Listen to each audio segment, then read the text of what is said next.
18, 19, 21 లైన్స్లో అభివృద్ధి కార్యక్రమాలు చేపట్టడం జరిగింది.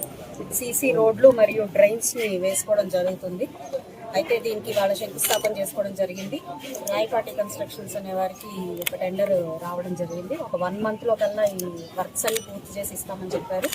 1250 మీటర్ల పొడవున్న వర్క్స్, డ్రైన్స్ అండ్ రోడ్లు, అదేవిధంగా 2,14,00,00,000 విలువ చేసే ఈ వర్క్స్ ఈ రోజు శంకుస్థాపన చేసుకోవడం జరిగింది.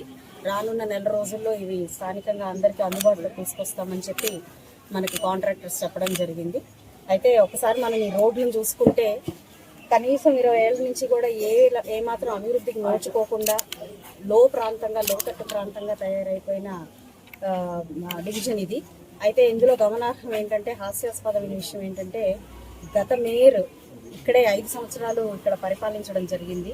మరి వారి ఇంటి ముందు ఉన్న రోడ్డు మనం చాలా చక్కగా విస్తారంగా ఉండడం మనం చూసాము. మరి దాని వెనకాలే, ఆయన ఇంటి వెనకాలే ఆనుకొని లైన్స్కి మాత్రం ఎటువంటి అభివృద్ధి జరగకుండా మునిగిపోతున్నా కూడా, వర్షాలు పడి డ్రైన్స్ పొంగి మునిగిపోతున్నా కూడా పట్టించుకునే పరిస్థితి. ఇలాంటి పరిస్థితిని చూసి ప్రజలు వాళ్ళని ఓడించారు. ఇప్పుడు వాళ్ళని మేయర్గా కూడా దింపారు. అయితే ఆయన మాత్రం మాకు అన్యాయం జరిగింది, లేదంటే అవమానాలు భరించలేక రాజీనామా చేశా అని చెప్పుకుంటున్నారు. ఇది ఒక నిదర్శనం. ఆయన చుట్టుపక్కల ఉన్న ప్రాంతమే ఆయన అభివృద్ధి చేసుకోక చెయ్యనందుకు, ప్రజలు వాళ్ళని ఓడించినందుకు మొహం చెల్లక రాక ఈరోజు అది కూటమి ప్రభుత్వం మీద వేయడం జరిగింది. ఏదేమైనప్పటికీ గతం తరహా మనం గత ప్రభుత్వాన్ని అనుకోవడానికి ఏం లేదు. వాళ్ళు చేసిన వాటికి వాళ్ళకి వచ్చిన రిజల్ట్ మనం చూస్తూనే ఉన్నాం.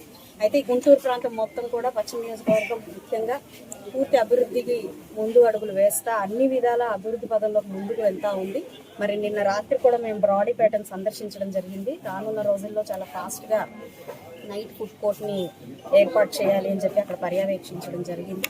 సో అన్ని విధాలా గుంటూరు పశ్చిమ నియోజకవర్గాన్ని అభివృద్ధి పదంలో పరిగెత్తించడమే మా ధ్యేయంగా మేము పనిచేస్తాం. ఇప్పటికే ఎంక్రోచ్మెంట్స్ మీద దృష్టి పెట్టాము. ఇలాగ ఒక పీకలవాగు, చాలా డ్రైన్స్, ఆ లైన్ మొత్తం కూడా చాలా ఉన్నాయి, ఇల్లు ఎంక్రోచ్ అయి ఉన్నాయి. వాళ్ళందరికీ వాస్తవంగా మనకి లాస్ట్ టిడ్కో ఇల్లు కానివ్వండి, లేదంటే ఇంకే ఇల్లు లేని పక్షంలో వాళ్ళకి అవి ఏర్పాటు చేసి అక్కడి నుంచి లిఫ్ట్ చేయడం మెయిన్గా ఎజెండాగా పెట్టుకున్నాం. ఎందుకంటే ఎప్పుడు ఆ ఇల్లు ఆ వాగులో పడిపోతాయో తెలియని పరిస్థితుల్లో ఒక అజమ్య గోచరంగా మురికి నీటి పక్కన అక్కడ స్థానికంగా ఉంటున్నారు. వాళ్ళకి నచ్చజెప్పైనా సరే కొంచెం మంచిగా వాళ్ళు బ్రతికేలాగా, మంచి ప్రమాణాలు ఉన్న ఇళ్లలో ఉండేలాగా ప్రయత్నం చేయాలనుకుంటున్నాము. బీఫామ్లు ఇచ్చి వాళ్ళని అక్కడే ఉంచేసి ఎప్పుడు అటు పడతారా, ఎప్పుడు ఇటు ఉంటారో తెలియని పరిస్థితుల్లో వాళ్ళని ఉంచే కంటే కూడా మంచి సౌకర్యాలతో ఉన్న ఒక ఇంటిని వాళ్ళకి ఇస్తే బాగుంటుందన్న ఆలోచనలో ఉన్నాము. ఏదేమైనప్పటికీ వాళ్ళకి కరెంటు కానివ్వండి, వాటర్ కానివ్వండి ఇబ్బంది లేకుండా ఆ ఏర్పాట్లు మాత్రం